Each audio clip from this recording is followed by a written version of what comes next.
Okay, thank you. Thank you, Ariel. Thank you for telling me that I'm young. I'm talking about diabetic foot, clinical practice of arterial Doppler, biopsy skin and bone. Well, patients with peripheral arterial disease may present to the medical consultation with rest pain or foot lesions, gangrene, as you see here in the picture, foot ulcers.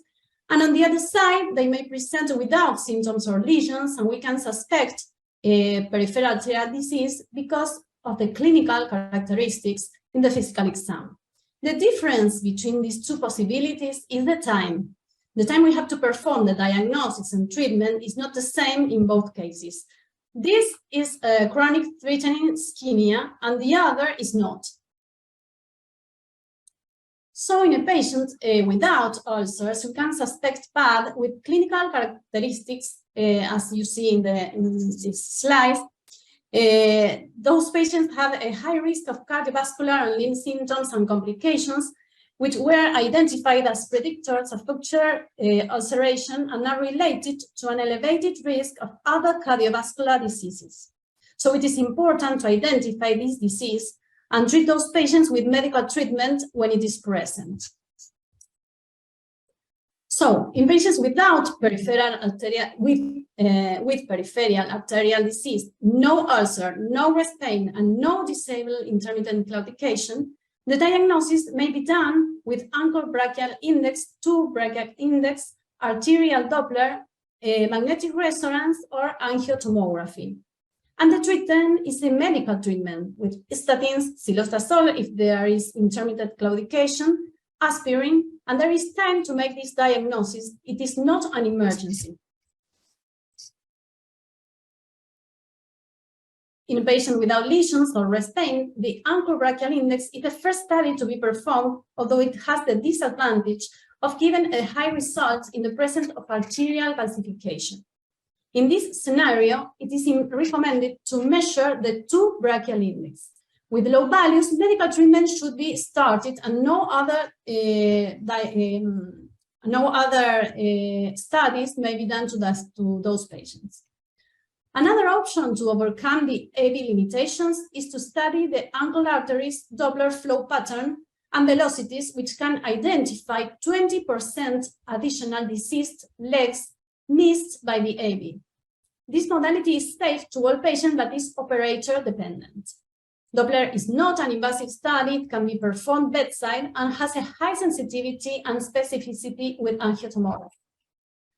I want to mention a novel technique that is plantar acceleration time. It has been named by Dr. Fermín Martínez de Jesús in the other presentation. It may be a suitable substitute to AV in patients with non-compressible arteries. It correlates with AV and prognosis. A plantar acceleration time less than 120 milliseconds is considered normal, while a value greater than 225 is considered severe and correlates with critical limb ischemia. But what happens if you have a patient presenting with a foot ulcer, gangrene, or rest pain? This is chronic limb-threatening ischemia. In this case, there is no time and patient has to be revascularized urgently, as you see in the picture. In my experience, you should use the resource you have available to perform the revascularization as soon as possible, because this disease evolves in 10 days to a large gangrene, as you see here, and as we all know, time is tissue. So you can see in this algorithm for patients with chronic limb-threatening ischemia that the first study is AV. And depending on the value and clinical progress, other studies are required, being Doppler and angiogram, the study that confirm anatomic lesions. You have to confirm those anatomic lesions in these patients because you have to revascularize them. The angiography remains the gold standard for diagnosing PAD, but is now limited to patients receiving endovascular revascularization. New techniques are available that help to reduce the iodinate contrast, where angiotac and angiomagnetic resonance are options. But, for example, in my hospital, we don't have the possibility to perform angioresonance or angiotomography, so we have to perform a Doppler and then the arteriogram. Here, the Doppler shows non-stenotic artery, a triphasic flow pattern. The tall, narrow, and sharp peak in the first phase is followed by early diastolic flow reversal in the second phase, and then by late diastolic forward flow in the third phase. Here, in the right, in an stenotic segment, note the spectral broadening arrow. This is other scale because it is a lower scale, but this is narrow, and this is wide, and the peak is a high velocity, as you see here in the references. The peak systolic velocity as stenotic segments increases. If the waveform is monophasic, systolic flow acceleration is slowed, peak systolic velocity is reduced, and diastolic flow is increased. This monophasic waveform is seen at the stenotic site and in the distal artery in cases of severe stenosis with a diameter reduction of more than 50%. Well, the other topic I have been told to talk about is when to perform a biopsy. Although the most definitive way to diagnose diabetic foot osteomyelitis by the combined findings of bone culture and histology, diagnosis of osteomyelitis might be done in most cases with a high accuracy with clinical features, X-rays, prepped bone, and laboratory. In fact, in ITSA guidelines, then, for patients not undergoing a bone debridement, it is suggested that clinicians consider obtaining a diagnostic bone biopsy when faced with specific circumstances, for example, uncertainty in the diagnosis, inadequate information about cultures, failure to respond to empirical treatment. Here you see uncertainty in the diagnosis of osteomyelitis despite the clinical and imaging evaluations, in absence of culture data of soft tissue specimens, failure of the patients to respond to empiric treatment, and a desire to use some antibiotics that have a high potential for selecting resistant organisms. So I have some examples we have published with Dr. Fermín Martínez de Jesús. This article a month ago, and you see that all presentations of osteomyelitis are not the same in the diagnosis and for the treatment. In the case of an infected diabetic foot attack, the biopsy is performed during the surgery. It should be taken from the remaining bone to guide antibiotic therapy. Here there is another foot attack.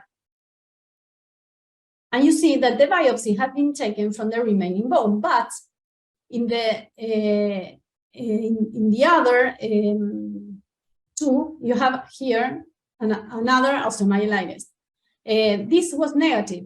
So here we have or to perform a new biopsy or to treat the patient with the cultures of the soft tissue and to see if he evolves adequately or not. In the case of osteomyelitis superimposed to Charcot neuroarthropathy with chronic ulcers, sometimes it is difficult to make the diagnosis, and magnetic resonance and bone biopsy should be considered to guide the treatment, different to the other patient that didn't require a magnetic resonance to diagnose the osteomyelitis. It is done during the surgery. Other clinical presentations of osteomyelitis is related to a sausage tooth. An ulcer at the top or side of the tooth may be present. This presentation is a reliable sign of underlying osteomyelitis. It mainly affects phalanx, and in the absence of large tissue involvement, it can be treated with 6 to 8 week antibiotic course with a high rate of success. It responds to empirical treatment or therapy directed to herms isolated in the soft tissue cultures, curettage or fine needle puncture, without require an amputation. Magnetic resonance or bone biopsy at first are not needed to confirm the osteomyelitis, but it should be necessary if the patient doesn't respond to the empirical treatment or the treatment directed to the germs isolated in the soft tissues. Here another sausage too.